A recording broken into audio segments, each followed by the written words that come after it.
दोस्तों तारीख थी 3 अक्टूबर, साल था 1996। बीकानेर के रहने वाले निहाल चंद बिश्नोई को अचानक पता चलता है कि बाड़नू गांव में शिकारियों ने 6 हिरणों को मार दिया है।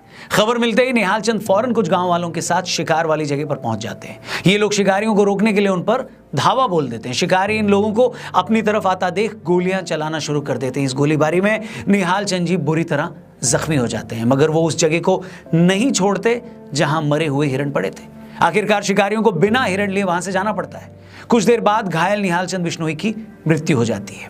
1999 में भारत सरकार निहाल चंद जी को उनकी बहादुरी के लिए शौर्य चक्र देती है। इसके साथ ही निहाल चंद बिश्नोई जी पहले ऐसे भारतीय बन जाते हैं जिन्हें सेना में न होने के बावजूद शौर्य चक्र से नवाजा जाता है।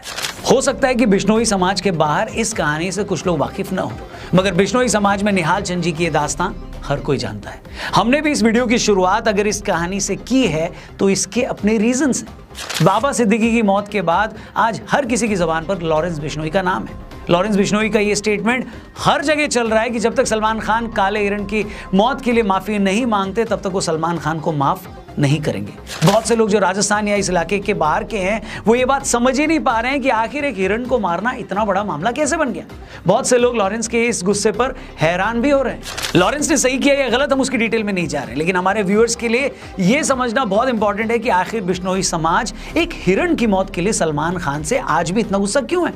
हो सकता है कुछ कौमों के लिए मासूम जानवरों को मार देना उनके ट्रेडिशन का हिस्सा हो, लेकिन बिश्नोई समाज ऐसा है जहां जानवरों को इंसानों की तरह ही माना जाता है। ये एक ऐसी कम्युनिटी है जहां महिलाएं जानवर के अनाथ बच्चों को स्तनपान तक करवा देती हैं। बिश्नोई समाज के गुरु जंभेश्वर जी ने इस कम्युनिटी को ऐसे संस्कार दिए हैं कि ये लोग पेड़ पौधों की हिफाजत के लिए अपनी जान तक दे देते हैं। पहले से पहले कि मैं लॉरेंस बिश्नोई गैंग और उनकी सलमान खान से चल रही दुश्मनी पर आऊं, आप एक और कहानी सुन लीजिए। ये कहानी आपको बताएगी कि आखिर बिश्नोई समाज के लिए हिरण या जानवर ही नहीं, पेड़ पौधे भी क्या मायने रखते हैं। राजस्थान में खेजड़ी का पेड़ पाया जाता है। ये एक ऐसा पेड़ है जो भरे रेगिस्तान में भी हरा भरा खड़ा रहता है। खेजड़ी का पेड़ भी बिश्नोई समाज में उतना ही पवित्र माना जाता है जितना कि काला हिरण। यह मामला है साल 1730 का, 1730। उस वक्त जोधपुर के महाराजा अजय सिंह को अपने महल के लिए लकड़ी की जरूरत थी, तो उनके सैनिक गांव में मौजूद एक खेजड़ी का पेड़ काटने चले जाते हैं। जैसे ये बात अमृता देवी नाम की एक महिला को पता लगती है तो वो पेड़ के आगे खड़ी हो जाती है। अमृता देवी ने सैनिकों को चुनौती दी कि अगर तुम्हें पेड़ काटना है तो पेड़ से पहले तुम्हें मेरी गर्दन काटनी होगी। सैनिकों ने भी अमृता देवी की गर्दन काट दी। उसके बाद पेड़ को बचाने आई अमृता देवी की 3 बेटियों को भी सैनिकों ने मार डाला और आखिर में अमृता देवी के पति को भी सैनिकों ने मार डाला।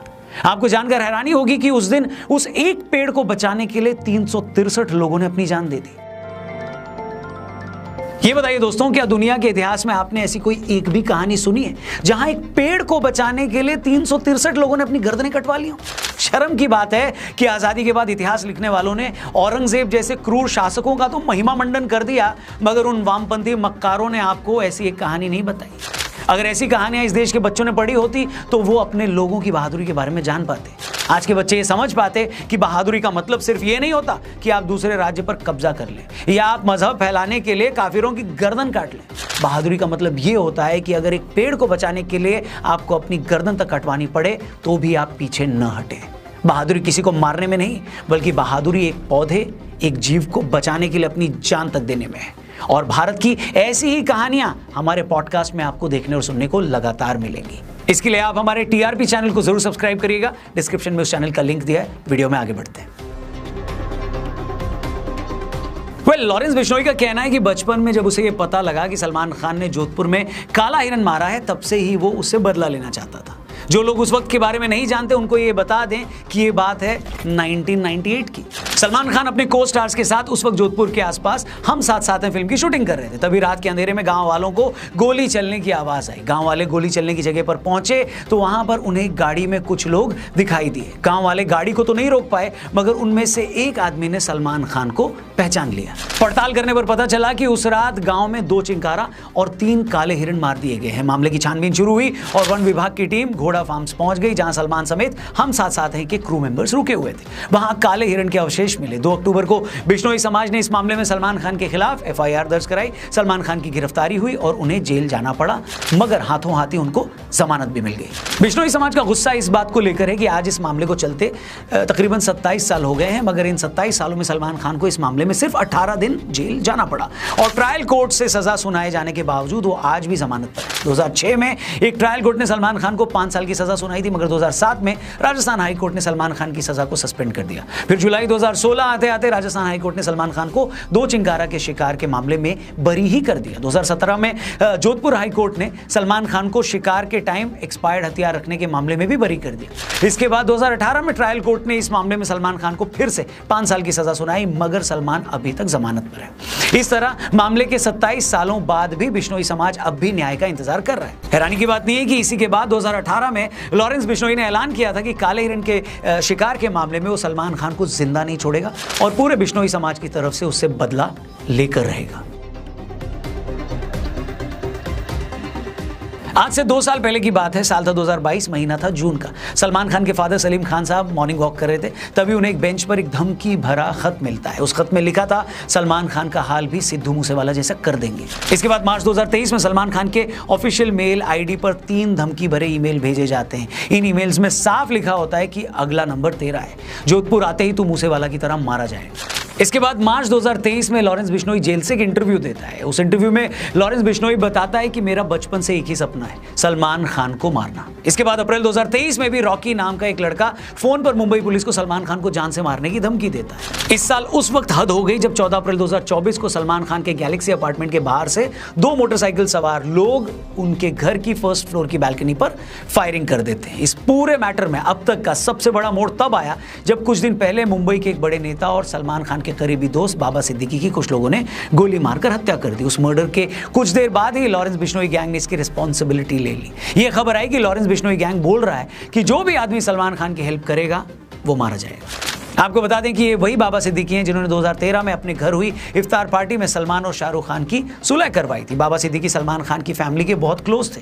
2015 में मुंबई सेशन कोर्ट ने सलमान खान को 2002 हिट एंड रन केस में 5 साल की सजा सुनाई थी। तब भी बाबा सिद्दीकी सलमान की बहन अलवीरा के साथ सबसे पहले हाईकोर्ट पहुंचे थे। उस वक्त उन्होंने सीनियर लॉयर हरीश साल्वे से कॉन्टैक्ट किया और साल्वे जी सलमान खान की सजा को उन्होंने सस्पेंड करवा दिया था, मगर बाबा सिद्दीकी की मौत से लॉरेंस बिश्नोई गैंग का कॉन्फिडेंस बढ़ा हुआ है। वहीं सलमान की सेफ्टी मुंबई पुलिस के लिए बड़ी सिरदर्द बनी हुई है। सलमान खान लगातार पब्लिकली आने से बच रहे हैं। मुंबई पुलिस ने सलमान खान के गैलेक्सी अपार्टमेंट के बाहर एक चौकी भी बना दी। सलमान खान की सिक्योरिटी में हर वक्त 40 के करीब पुलिस वाले खड़े रहते हैं। सलमान खान के फादर सलीम खान ने एक टीवी इंटरव्यू में कहा है कि इन धमकियों के चलते हम लोगों की मूवमेंट पर काफी असर पड़ा है और हम उस तरह से बाहर नहीं निकल पा रहे हैं जैसे पहले निकलते थे। सलमान खान भी इन धमकियों के बाद अपने घर की बालकनी में आकर फैंस को वेव करना बंद कर चुके हैं। इस पूरी कंट्रोवर्सी के बाद बहुत से लोग ये जानना चाहते हैं कि भाई ये लॉरेंस बिश्नोई हैं कौन, और जो भी है आखिर वो इतना पावरफुल कैसे बन गया कि वो इतने सालों से जेल में बंद है, फिर भी वो जेल से सिद्धू मूसेवाला जैसे बड़े सिंगर को मरवा देता है, बाबा सिद्दीकी का मर्डर करवा देता है, सलमान खान जैसे सुपरस्टार को धमकियां दे रहा है। लॉरेंस बिश्नोई इतना पावरफुल कैसे बना, इसे समझने से पहले एक बार ये जान लेते हैं कि आखिर लॉरेंस बिश्नोई इतना बड़ा गैंगस्टर बना कैसे। लॉरेंस बिश्नोई का जन्म 12 फरवरी 1993 को पंजाब के फाजिल्का में हुआ। पैदा होने के वक्त वो बहुत गोरा चिट्टा था, तो उनकी माता जी ने उनका नाम लॉरेंस रख दिया। लॉरेंस एक क्रिश्चियन नाम है जिसका मतलब होता है चमकता हुआ सफेद। हालांकि पुलिस रिकॉर्ड में लॉरेंस का नाम सतविंदर सिंह है। लॉरेंस बिश्नोई का बचपन से स्पोर्ट्स में काफी इंटरेस्ट था। वो कुश्ती लड़ता था। उसके फादर पुलिस में थे और वो चाहते थे कि बेटा IAS बने। अबोहर से 12वीं की पढ़ाई पूरी करने के बाद लॉरेंस चंडीगढ़ चला गया, जहां उसने DAV कॉलेज में दाखिला लिया। धीरे धीरे उसने स्टूडेंट पॉलिटिक्स में दिलचस्पी लेनी शुरू कर दी। इसी टाइम इसकी गोल्डी बराड़ से दोस्ती हो गई। वही गोल्डी बराड़ जो आज कनाडा में बैठकर लॉरेंस बिश्नोई गैंग के लिए काम करता है और जिसके गैंग ने सिद्धू मूसेवाला की मर्डर की रिस्पॉन्सिबिलिटी ली थी। लॉरेंस ने 2011 में कॉलेज इलेक्शन लड़ने के लिए student organisation of Punjab university यानी SOPU के नाम से एक पार्टी भी बनाई थी, मगर लॉरेंस अपना पहला इलेक्शन हार गया।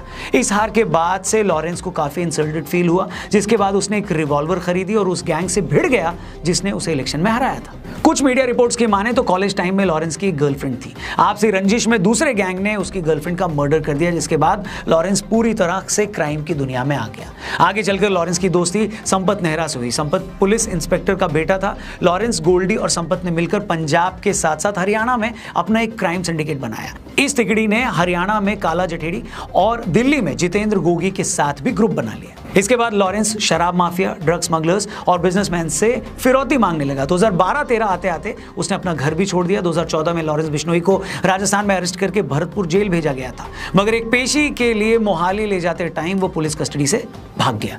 2016 में लॉरेंस को फिर से अरेस्ट कर लिया गया और तब से आज तक वो जेल में ही बंद है। मगर जेल में बंद होने के बावजूद वो आज भी धड़ल्ले से पूरी दुनिया में अपना काम चला रहा है।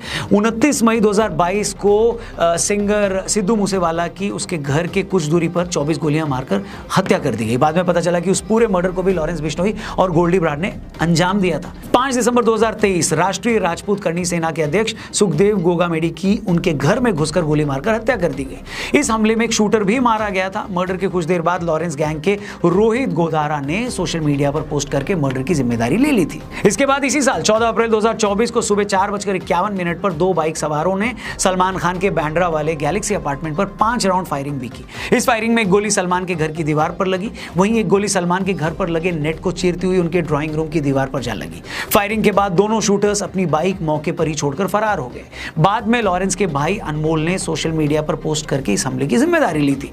इसके अलावा कुछ दिन पहले जिस तरह बाबा सिद्दीकी जैसे बड़े नेता की सरेआम हत्या की गई, उसने तो पूरे देश को हिलाकर रख दिया। इस मर्डर की रिस्पांसिबिलिटी भी लॉरेंस बिश्नोई गैंग ने ली। आज लॉरेंस गैंग में 700 से ज्यादा शूटर्स हैं। ये विदेशों से हथियार मंगवाते हैं। इसके शार्प शूटर्स पंजाब, हरियाणा, राजस्थान, दिल्ली से लेकर हिमाचल प्रदेश से काम करते हैं और उनका नेटवर्क दुनिया भर में फैला हुआ है। लॉरेंस के गुर्गे शराब कारोबारियों, व्यापारियों और सटोरियों के नंबर जेल में उसके पास पहुंचाते हैं। लॉरेंस धमकी देकर इन लोगों से करोड़ों की वसूली करता है। लॉरेंस ने एनआईए को बताया था कि उसने तिहाड़ के अलावा राजस्थान के भरतपुर और पंजाब के फरीदकोट जेल में रहते हुए भी कई कारोबारियों से करोड़ों की वसूली की थी।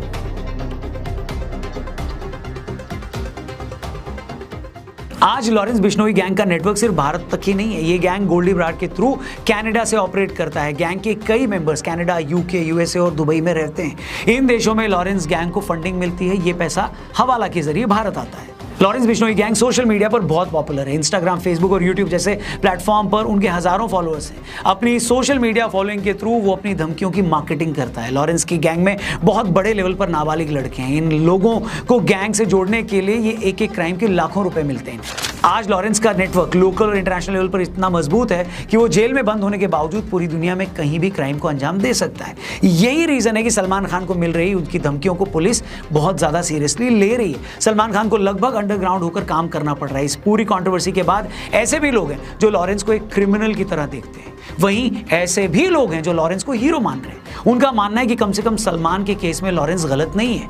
वो ये गिनाना भी नहीं भूलते कि चिंकारा के शिकार से लेकर हिट एंड रन केस तक सलमान के नाम भी बहुत से क्राइम है। इसलिए एक बहुत बड़ा सेक्शन सलमान खान के साथ आज कोई हमदर्दी नहीं रख रहा। हमारा मानना है दोस्तों कि किसी भी सिविल सोसाइटी में सब कुछ कानून के दायरे में होना चाहिए, फिर चाहे वो कानून लॉरेंस के मामले में हो या सलमान खान के मामले में। बाकी आप इस मैटर पे क्या सोचते हैं कमेंट करके जरूर बताइएगा। आप लॉरेंस बिश्नोई को लेकर क्या सोचते हैं, इस केस में सलमान को कितना ठीक या गलत मानते हैं, ये भी जरूर कमेंट करिएगा। वीडियो पसंद आई हो तो इसे शेयर करना मत भूलें। चैनल को भी सब्सक्राइब करके जाना। जल्दी मिलते हैं, अपना ख्याल रखिए। जय हिंद, वंदे मातरम।